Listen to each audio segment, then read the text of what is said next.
Investigators are searching for answers in the worst aircraft disaster the U.S. has seen in 2 decades.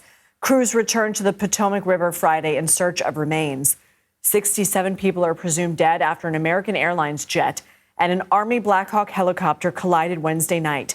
The D.C. fire chief says they expect to recover all of the victims' bodies. Both transportation and Pentagon officials say the plane and helicopter were flying standard routes. However, flight data analyzed by CBS News shows the helicopter was flying above the maximum permitted altitude of 200 feet. Transportation Secretary Sean Duffy has since restricted helicopter traffic around the airport. On Thursday, we learned crews recovered the 2 black boxes from the passenger jet.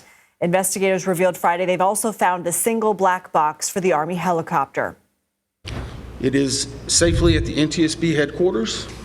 It will begin an evaluation, just as the other 2 recorders did last night, to determine when and how to take action. I can tell you from a visual inspection, we saw no exterior damage that would indicate that it was compromised at this time.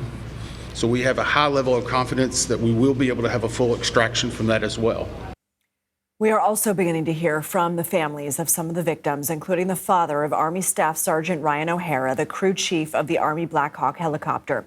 He spoke exclusively with CBS News about his son. He was the best kid.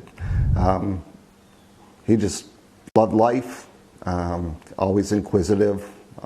First memories of him are taking apart every toy that he ever had. Part of the reason he became a crew chief, he wanted to understand how things worked. And Ryan was just such an easy baby to take care of. Made me a better person for having to raise him. I couldn't have asked for a better son.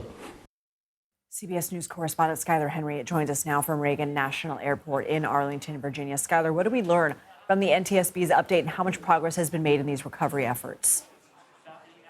Yeah, I think the most significant news to come out of today's briefing was that they were able to recover that data recorder from the Sikorsky Black Hawk helicopter as well. That will help in addition to the black boxes that were recovered from the aircraft of that commercial regional American Airlines jet. They also said that they were able to start to begin the processes of dealing with those first couple of boxes, one of which member Inman said that was in good condition. The other saw a bit of water intrusion, his words, and that it will take a little bit of time to recover said data. We don't expect that information to come out immediately, but they called it crucial in order to help them put the pieces together in this investigation. They also say that they are conducting interviews with air traffic control operators that were in the tower at the time of the collision and how critical and important those conversations will be, not only to match the data that is collected, but also to really sort of be part of this bigger investigation, so to speak. They will look into everything, staffing, what they even ate that day, to try to make sure they can deduce exactly what happened during the time of this collision. They also mentioned that there will be more barges on site in the Potomac River beginning tomorrow that will help remove the fuselage and other pieces of debris in the Potomac River, also pointing out that there are 2 distinct debris fields, one of which is the commercial regional jet, the other, the Black Hawk helicopter. We should point out that as it relates to the recovery process, the removal of that debris could help identify and recover more of those victims. What have you heard from some of the service members taking part in this operation?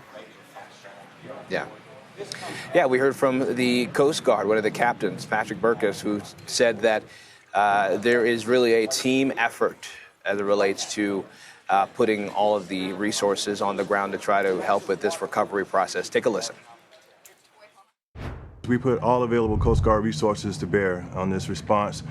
We have multiple what we call our small boat assets, as well as Coast Guard cutters, and we ordered additional crews to come in to make sure we keep a 24/7 presence on the waterway to support in any means that we can. Initially, search and rescue was our primary mission. Then we moved to recovery phase. But as always, we want to resume the waterway, make sure there's nothing obstructing the waterway, and we want to make sure the environment is safe. Once we do those things, we're going to continue to assist our other Unified Command partners to ensure we see this out through the end. And to reiterate, this is a full-blown team effort. Officials urging those who may come into contact with debris moving down the river to not do that, to not touch it, to alert authorities, and also that they will need all the time that they need to try to recover as many of those bodies as they can. Skyler Henry, thank you. CBS News senior national security correspondent Charlie D'Agata joins us now from the Pentagon. Charlie, flight data analyzed by CBS News shows the Black Hawk helicopter was flying above the permitted altitude of 200 feet, that maximum ceiling that you have been reporting on for more than 24 hours.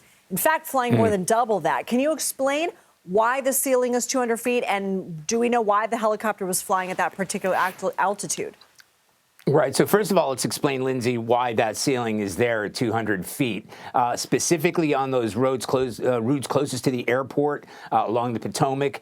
And it's for deconfliction. That's the word that the military uses to avoid commercial passenger planes coming in to land and taking off, specifically along those flight paths.